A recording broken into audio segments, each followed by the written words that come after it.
జార్ఖండ్లో కొత్త ప్రభుత్వం కొలువు తీరింది. జేఎంఎం నేత చంపై సోరెన్ ముఖ్యమంత్రిగా ప్రమాణం చేశారు. కాంగ్రెస్ ఎమ్మెల్యే ఆలంగీర్ ఆలం, ఆర్జేడీ ఎమ్మెల్యే సత్యానంద్ భోక్తా ప్రమాణం చేశారు. రాజ్భవన్లో జరిగిన ప్రత్యేక కార్యక్రమంలో గవర్నర్ రాధాకృష్ణన్ వీరితో ప్రమాణ స్వీకారం చేయించారు.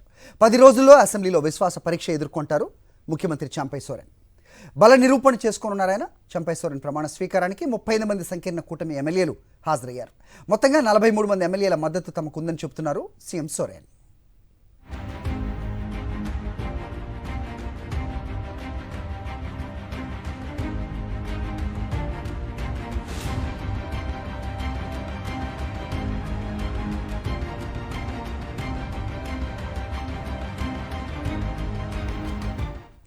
రాజకీయ సంక్షోభం నేపథ్యంలో జార్ఖండ్లో రిజార్ట్ పాలిటిక్స్ మొదలయ్యాయి. బల పరీక్ష వరకు హైదరాబాద్లో క్యాంప్ చేయనున్నారు అధికార కూటమి ఎమ్మెల్యేలు. కాంగ్రెస్, జేఎంఎం, ఆర్జేడీకి చెందిన మొత్తం 38 మంది ఎమ్మెల్యేలు హైదరాబాద్ వస్తున్నారు. వీరి కోసం రిజార్ట్ రెడీ చేసింది తెలంగాణ కాంగ్రెస్. విశ్వాస పరీక్ష వరకు వీరంతా హైదరాబాద్లోనే బస చేస్తారు. రాంచీ నుంచి ప్రత్యేక విమానంలో బేగంపేట ఎయిర్పోర్ట్కు రానున్నారు ఇండియా కూటమి ఎమ్మెల్యేలు. ఆపరేషన్ జార్ఖండ్ బాధ్యతలను మంత్రి పొన్నం ప్రభాకర్, ఏఐసీసీ సెక్రటరీ సంపత్కు టీపీసీసీ బాధ్యతలు అప్పగించింది.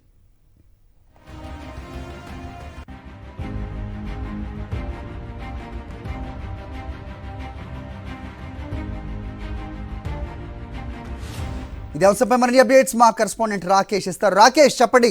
రిసార్ట్ పాలిటిక్స్ హైదరాబాద్ చేరుకున్నట్టుగా చూస్తున్నాం జార్ఖండ్కి సంబంధించి. సో ఏంటి అప్డేట్స్? ఎక్కడ వాళ్ళు బస చేయబోతున్నారు? అది కూడా సీక్రెట్గా ఉంచుతున్నారా, లేదంటే ఏమన్నా సమాచారం ఉందా? ఏంటి మీ దగ్గర ఇన్పుట్స్? రాష్ట్రంలో నెలకొన్న రాజకీయ పరిస్థితుల నేపథ్యంలో ఒక క్యాంపు రాజకీయాలకైతే తెరలేచిందని కూడా చెప్పుకోవచ్చు. ప్రస్తుతం ఆ క్యాంపును హైదరాబాద్ లో పెట్టాలని ఏఐసీసీ డిసైడ్ అయింది. ఇప్పటికే టీ కాంగ్రెస్ కు ఏఐసీసీ సమాచారం ఇచ్చింది. పూర్తి స్థాయి బాధ్యతలను కూడా టీ కాంగ్రెస్ చూసుకోవాలని ఆదేశాలు ఇచ్చిన నేపథ్యంలో మొత్తం జార్ఖండ్ నుంచి వస్తున్న 40 మంది ఎమ్మెల్యేల కోసం 3 హోటల్స్ సిద్ధం చేశారు. అయితే సంబంధించి 43 మంది ఎమ్మెల్యేలను బ్యాచ్ గా విడదీసి విడివిడిగా ఉంచారా, ఒకే దగ్గర ఉంచారనే దానిపైన ఇంకా సస్పెన్స్ కొనసాగుతా ఉంది. ఈ పూర్తి స్థాయి బాధ్యతలన్నీ కూడా మంత్రి పొన్నం ప్రభాకర్, అలాగే ఏఐసీసీ సెక్రటరీ సంపత్ కుమార్ కు అప్పచెప్పారు. వీళ్ళిద్దరు కూడా సీక్రెట్ గా వ్యవహరిస్తున్న పరిస్థితి కనబడుతుందని చెప్పుకోవచ్చు. అయితే బల పరీక్ష నిరూపణ వరకు కూడా హైదరాబాద్ లోనే ఈ 43 మంది ఎమ్మెల్యేలు ఉండబోతా ఉన్నారు. 3 హోటల్కి సంబంధించి, ఒకటి చామిరిపేటలోని లియోనియా రిసార్ట్స్, అలాగే రామోజీ ఫిల్మ్ సిటీలోని 2 హోటల్స్, దీంతో పాటు ఎల్లా హోటల్, గచ్చిబౌలిలోని ఎల్లా హోటల్, మొత్తం ఈ 3 హోటల్స్ కూడా సిద్ధం చేయడం జరిగింది. అవసరం దృష్ట్యా కూడా ఎక్కడ ఉంచాలని దానిపైన ఇక్కడికి వచ్చిన తర్వాత డిసైడ్ అయ్యే అవకాశం అయితే కనిపిస్తోంది. బేగంపేట ఎయిర్పోర్ట్ నుంచి హోటల్స్ తరలించేందుకు ఇప్పటికే టీపీసీసీ 3 బస్సులను సిద్ధం చేయడం జరిగింది. ఈ యొక్క ఎమ్మెల్యేలు ఉన్న రోజులు కూడా పూర్తి స్థాయిలో పొన్నం ప్రభాకర్, అలాగే సంపత్ కూడా ఇక్కడే ఉండి వ్యవహారాలను కూడా చూసుకోబోతున్నారు.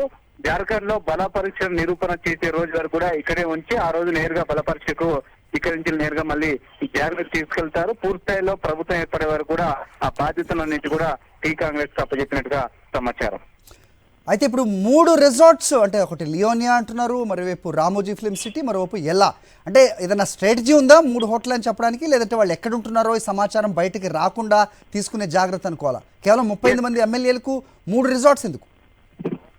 ఎందుకంటే మనం టీ కాంగ్రెస్ అధికారంలోకి రాగానే వెంటనే గెలిచిన ఎమ్మెల్యేలను కూడా గచ్చిబౌలిలోని ఎల్లా హోటల్ కు తరలించడం జరిగింది. ఇది కాంగ్రెస్ పార్టీకి సంబంధించిన ఒక కీలక నేతకు సంబంధించిన హోటల్.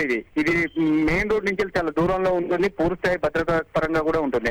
దీంతో పాటు రామోజీ ఫిల్మ్ సిటీ కూడా మెయిన్ రోడ్ నుంచి లోపలికి ఉంటుంది. ఎవరైనా రావాలంటే ఖచ్చితంగా పర్మిషన్ తీసుకోవాల్సి ఉంటుంది. రెండోది, రాష్ట్ర ప్రభుత్వం అధికారంలో ఉంది కాబట్టి పూర్తిస్థాయి భద్రత కల్పించవచ్చు. ఇతర సమాచారం బయటికి రాకుండా జాగ్రత్త పడవచ్చు. ఇది సేమ్ టైం లియోనియా రిసార్ట్స్ కూడా కాంగ్రెస్ పార్టీకి సంబంధించిన నేతగా తెలుస్తా ఉంది. అక్కడ పూర్తిస్థాయి భద్రతా పరంగా ఉందని భావించిన తర్వాత 6 చెట్లను కూడా పరిశీలించడం జరిగింది. ఈ నేపథ్యంలో ఈ 3 స్పాట్స్ ని 3 హోటల్స్ ని అయితే బుక్ చేసుకొని పెట్టుకున్నారు. అవసరం దృష్ట్యా ఎక్కడికైనా మార్చుకునేందుకు అవకాశంగా తీసుకోవడం జరిగింది. ది సేమ్ టైం అందరు ఎమ్మెల్యేలను ఒక దగ్గర పెట్టడం బదులుగా 3 బ్యాచ్లుగా విడదీసి పెడితే బాగుంటుందనే దానిపైన ఒక వ్యూహంలో భాగంగా ఈ నిర్ణయం తీసుకున్నట్టుగా తెలుస్తా ఉంది. బేగంపేట ఎయిర్పోర్ట్ కు చేరుకున్న తర్వాత ఎవరెవరిని ఎక్కడికి తరలించాలని దానిపైన అప్పటికప్పుడు స్ట్రాటజీ రూపొందించే అవకాశం కనిపిస్తుంది. ఓకే రాకేష్.